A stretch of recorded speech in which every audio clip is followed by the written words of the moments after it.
Hello and welcome to HDR voice. मैं हूं आपके साथ आपका होस्ट दानिश राजा।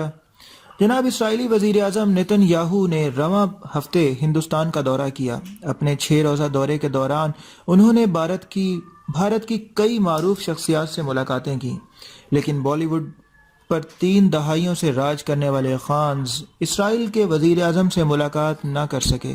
सोशल मीडिया पर मुख्तलिफ अफवाहें ज़ेर गर्दिश हैं। कुछ का ख्याल है कि उन्होंने मुलाकात से इनकार कर दिया, तो कुछ का कहना था कि खान्स को मुलाकात की दावत ही नहीं दी गई।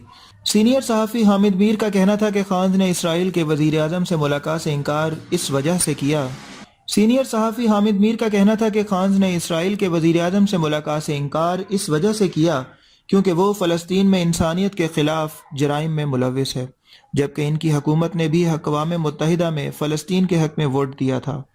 वाज़ेह रहे कि इसराइली वज़ीर आज़म ने दौरे के दौरान बॉलीवुड लेजेंड अमिताभ बच्चन समेत नामवर फिल्मी अदाकारों के साथ मुलाकात की थी।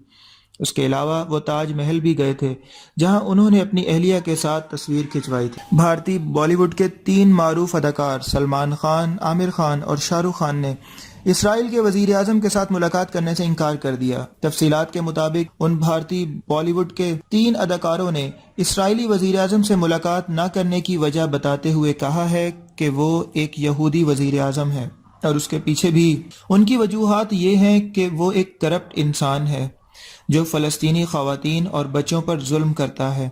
दूसरी जानिब सोशल मीडिया पर इन तीनों अदाकारों को पजीराई भी मिल रही है जिन्होंने ऐसे शख्स से मिलने से इनकार किया जो इंसानी हकूक से बिल्कुल भी लाइल्म है और अपनी ताकत के नशे में दूसरे मासूम लोगों को अपने जुल्म का निशाना बना रहा है। हमारे साथ रहिएगा, हमारे चैनल को जरूर सब्सक्राइब कर लीजिएगा। HDR वॉइस के साथ मुझे इजाज़त दीजिए। Take care, bye bye.